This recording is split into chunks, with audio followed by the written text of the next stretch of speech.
बहुत ही खूबसूरती के साथ लिंबी चिंचोली गांव में पूरा जत्रे का माहौल है। श्री जगतगुरु रेवण सिद्धेश्वर महाराज जी के बहुत ही पुराने ज़माने से जो है लिंबी चिंचोली गांव में सर्वधर्म समभाव के साथ जो है ये भव्य दिव्य यात्रा मनाई जाती है। इस पूरे यात्रे को जो है ऑर्गेनाइज़ करने के लिए जो पंच कमेटी होती है वो जो है बहुत ही शानदार तरीके से लिंबी चिंचोली गाँव के पंचकट्टे पर जो है बैठते हैं, पूरा नियोजन वगैरह करते हैं। उन्हीं के साथ जो है अभी अपन बात करने वाले, उन्हीं के साथ जो है मुखातिब होंगे माशाल्लाह। तो चलिए लिंबी चिंचोली गांव के सभी पंच कमेटी के लोगों के साथ बात करेंगे। बोलते हैं अस्सलाम वालेकुम दादा।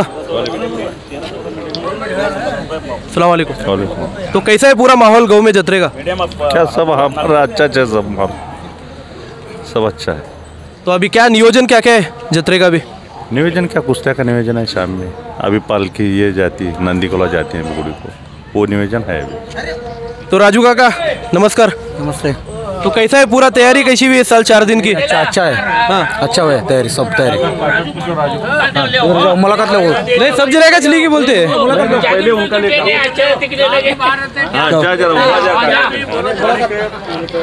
नमस्कार काका। नमस्ते।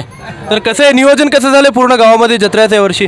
सगळं व्यवस्थित प्रसन्न वातावरण साजरा होणार आहे, चालू आहे सध्या जत्रा। तर पहिल्याची जत्रा आणि आत्ताच्या जत्रेमध्ये काय फरक दिसतोय का तुम्हाला? पूर्वीपेक्षा आता तरुण मुलांना हौस आहे, उत्साह आहे, सगळं व्यवस्थित चालू आहे। खूपच सुंदररित्या चालू आहे तुमच्या हिशोबाने। भक्तिभावाने सगळे भक्तिभावाने श्रद्धापूर्वक करायला माशाल्लाह। तर सरपंच साहेब नमस्कार। तर कसं आहे नियोजन, कसं झालं या वर्षीचं पूर्ण? एकदम चांगलं आहे, एकदम यात्रा एकदम चांगलं व्हायला लागलं। तर आता पुढचे नियोजन काय काय, कार्यक्रम काय काय होणार आहेत गावामध्ये? कार्यक्रम काय नाही, फक्त आता रांगोळी घातली तर ह्यानंतर अजून नंदीकोल जाणार देवाला, मग तिथं काठी मिरवणूक वगैरे होणार आणि संध्याकाळी कुस्ती होणार।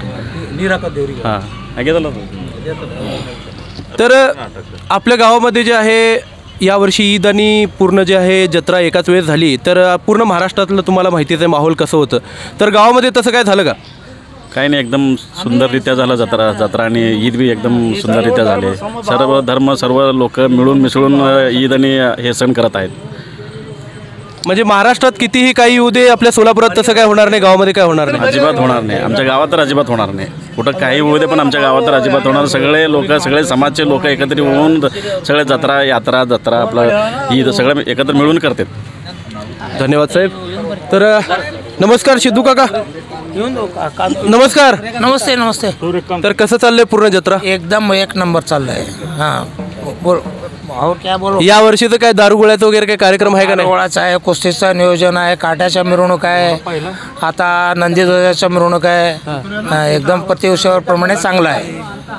मग या वर्षी जे सगळे तरुण पोरांना तुम्ही नियोजन दिला त्याच्या मागचं कारण काय होतं? कारण म्हणजे हे आम्ही आता रिटायर होतो, ते आता नवीन पिढीला ते चान्स द्यावं लागतं। आम्ही किती दिवस करायचो, आता ते ह्या पोरांना आता लहान युवाला सोपवलं तर पुढं चांगलं होईल ते भविष्य। म्हणजे त्यांना पण प्रॅक्टिस होईल थोड्या वर्षात? नाही, त्या पूर्ण त्यांच्याच हातात होता। आता पुढचे सगळे जत्रे युवा पुरच करणार, आम्ही फक्त नियोजन सांगायचं। तुमच्या हातात कोणी दिलं होतं? म्हणजे तुम्ही जेव्हा युवा होता तेव्हा तुमच्या हातात कोण दिलं होतं? त्यावेळेसची पंच कमिटी कोणती होती? त्यावेळेस ते सगळं असंच होतं। त्यावेळेस मागचं ते असंच होतं, आमच्या बरोबर राहिलेले सगळं आता गेले, तर मी फक्त एकटा राहिलो। आता मी 40 वर्ष मी सेवा करायलो आहे। ते